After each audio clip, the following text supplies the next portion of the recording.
नमस्कार मित्रों, जैसा आप देख रहे होंगे जिस संभल को लेके सारा विपक्ष पूरा नैरेटिव सेट कर रहा है कि वहाँ मुसलमानों पर अत्याचार हो गए। वहाँ 46 वर्षों से किसी मुस्लिम मोहल्ले में एक बंद मंदिर का पता चला और अब वो मंदिर खुला है। 1978 से वो मंदिर बंद था, लोगों को पता था, किसी का साहस नहीं होता था कि वो उस मंदिर को और उस मंदिर को जाकर खोले, उसमें पूजा पाठ करे। ये तो संजोग कहिए कि जब इतनी बड़ी घटना हो गई हिंसा की, वहाँ की जामा मस्जिद में सर्वेक्षण के लिए गई टीम के विरुद्ध जिस ढंग से वहाँ हिंसा हुए, हजारों की संख्या में लोग उतरे, पत्थरबाजी हुई, गोलियाँ चली, आग लगाई गई, पुलिस वाले घायल हुए और दुर्भाग्य से उसमें प्रदर्शनकारियों में से 5 लोगों की मृत्यु हुई। क्योंकि जब आप हिंसा करने जाएंगे तो उसको आपके विरुद्ध भी हिंसा जा सकती है।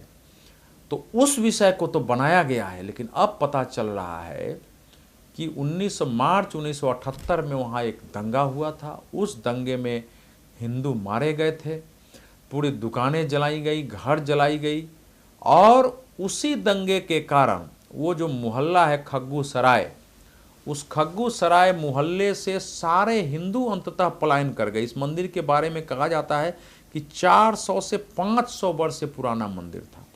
400 से 500 वर्ष पुराना मंदिर था और वहाँ से ऐसी स्थिति पैदा हो गई कि वहाँ हिंदुओं का रहना मुश्किल हो गया। उन लोगों ने उस मोहल्ले को छोड़ा और उसके बाद से जो मंदिर का संरक्षक परिवार है, एक तो विष्णु शंकर रस्तोगी का नाम आ रहा है, एक मोहन लाल का नाम आ रहा है, उन लोगों ने बयान दिया है कि उसके बाद हमने पूरी कोशिश की किसी पुजारी को रख के कम से कम वहाँ पूजा करवाएं, लेकिन ऐसी परिस्थिति थी कि पुजारी वहाँ जाने से डरते थे और पूजा बंद करनी पड़ी।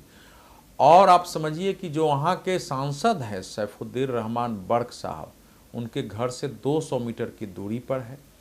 उसके जो दरवाजे हैं, मुख्य दरवाज़ा था पूरब की ओर से, उस दरवाजे के 20 फीट आगे दीवार खड़ी कर दी गई। वहाँ जो कुआं था उस कुएं को पाट दिया गया। उस पाटने वाले का नाम सामने, जो पीपल का पेड़ था वो काट दिया गया। क्या स्थिति रही होगी। और धीरे धीरे उस जगह को कब्जा कर लिया गया। बाकी काफ़ी जगह उसमें कब्जा हुआ है। पुलिस वहाँ इस समय संभल में अतिक्रमण और बिजली चोरी के विरुद्ध शिकायतों पर कार्रवाई कर रही है।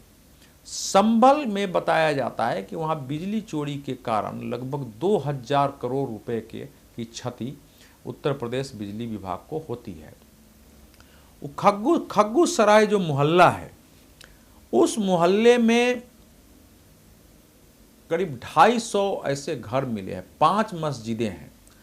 5 मस्जिद में इलीगल बिजली जलाई जा रही थी। केवल जो बिजली के खंभे हैं, तार हैं, उनसे कटियां लगाकर जलाई जा रही थी। एक मस्जिद में 59 तो पंखे मिले हैं। उसके अलावा एयर कंडीशन से लेकर कूलर, हीटर सब कुछ चलाए जा रहे हैं और इन्हीं से 250 घरों को ऐसे ही जाया जा रहा है। अभी की सूचना के अनुसार करीब 3 महीने से ये ड्राइव चल रहा है। 1266 लोगों के विरुद्ध प्राथमिकी दर्ज हुई, लेकिन कार्रवाई नहीं हो पा रही थी। तो उसी अतिक्रमण की कार्रवाई में जब पुलिस गुजर रही थी तो उसको एक गुंबद दिखाई दिया मंदिर की तरफ। देखा ये क्या है। जब वहाँ का ताला बंद था, ताला तोड़ा गया। जब खुले तो उसके अंदर शिवलिंग मिल रहा है, नंदी जी मिल रहे हैं, हनुमान जी की मूर्ति मिल रही है। सब दंग रह गए। जब उसकी छानबीन की गई तो पता चला कि ये तो वहाँ का प्रसिद्ध मंदिर रहा है और लोग इसमें पूजा पाठ करते थे, यहाँ शादियाँ तक होती थी। और फिर वो इस हालत आ गए कि वो मंदिर बंद पड़ा है। अब कल्पना करिए कि इस समय योगी आदित्यनाथ जी की सरकार नहीं होती तो क्या उस मंदिर का पता चलता, और पता चलने पर भी क्या उसके ताले खुलते, क्या वहाँ पूजा पाठ शुरू होता। और उसके बाद देखिए कि इस समय हमारे देश के जो सेकुलर नेता हैं, जो मुस्लिम नेता हैं, किसी ने एक बयान नहीं दिया कि यह हिंदुओं के साथ वहाँ अन्याय हुआ। उस मंदिर को बंद नहीं किया जाना चाहिए था। जो लोग उस मंदिर को बंद करने की, जमीन कब्जाने के दोषी हों, उनको पकड़ा जाए।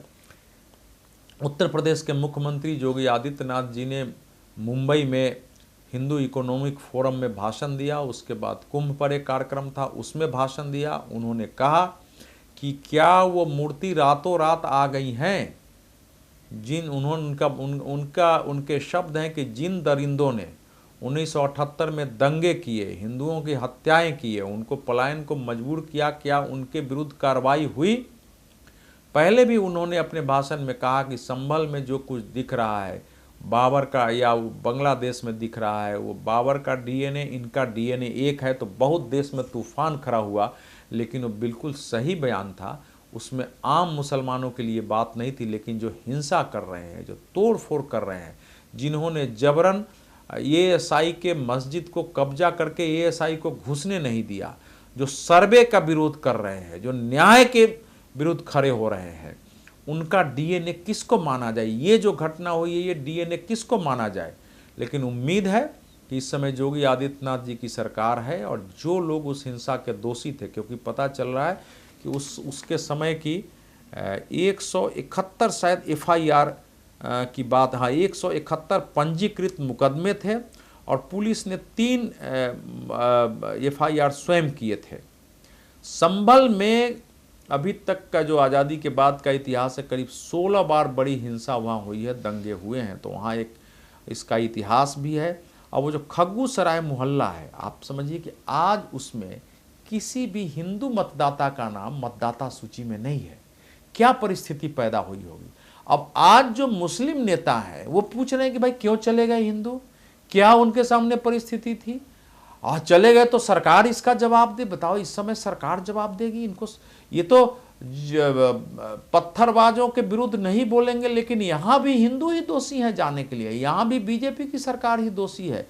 मंदिर पर कब्जा हो गया, लोगों ने औने पौने, आज बता रहे हैं लोग कैमरे के सामने आके कि हमारे परिवार ने औने पौने जो जीवित हैं कि हम लोगों ने तो कम दाम में ज़मीन बेच करके वहाँ से भाग कर दूसरी जगह बसना स्वीकार किया, दूसरी जगह बसते हैं।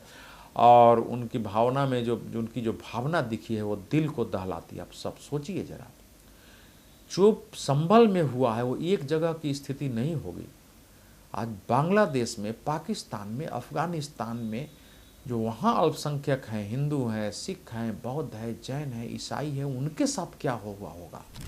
पाकिस्तान में हम लोग देखते हैं कि वहाँ मंदिरों के चारों ओर शौचालय बना दिए गए, मंदिरों के ज़मीन पर वहाँ मार्केट विकसित कर दिए गए, मंदिरों में ताला जड़ दिए गए, वहाँ जबरन जो है पूजा करने आने वाले तक का धर्म परिवर्तन कर दिया गया। अगर हमारे भारत में उस प्रकार की घटनाएं हुई हैं तो कल्पना की जा सकती है कि ऐसे लोग जो इतने फंडामेंटलिस्ट हैं, कट्टर हैं मजहब के प्रति, और वही सैफुद्दीन रहमान बर्क लोकसभा में सेकुलरिज्म पर भाषण दे रहे हैं, हिंदू मुस्लिम सद्भाव पर भाषण दे रहे हैं, लेकिन उस मंदिर के कब्जे के विरुद्ध एक शब्द नहीं बोला है। तो ये स्थिति हमारे देश की है। अब आपको तय करना है इसमें कि इस देश को आगे हमको संभालना भी है, ऐसे कट्टरपंथी दोबारे खड़े नहीं हो, इसका भी ध्यान रखना है, और साथ ही साथ देश में हिंसा न हो इसका भी ध्यान रखना है।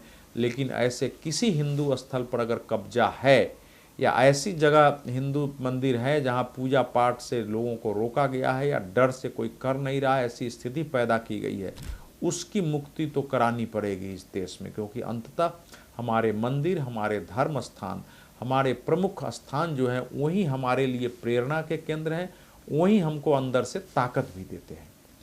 तो इसलिए आपसे इस विषय पर चर्चा करना आवश्यक था। आप हमारे चैनल को देखते रहिए। मैं अभी अपने चैनल पर बीच बीच में आता रहूँगा, और इसको सब्सक्राइब करिए।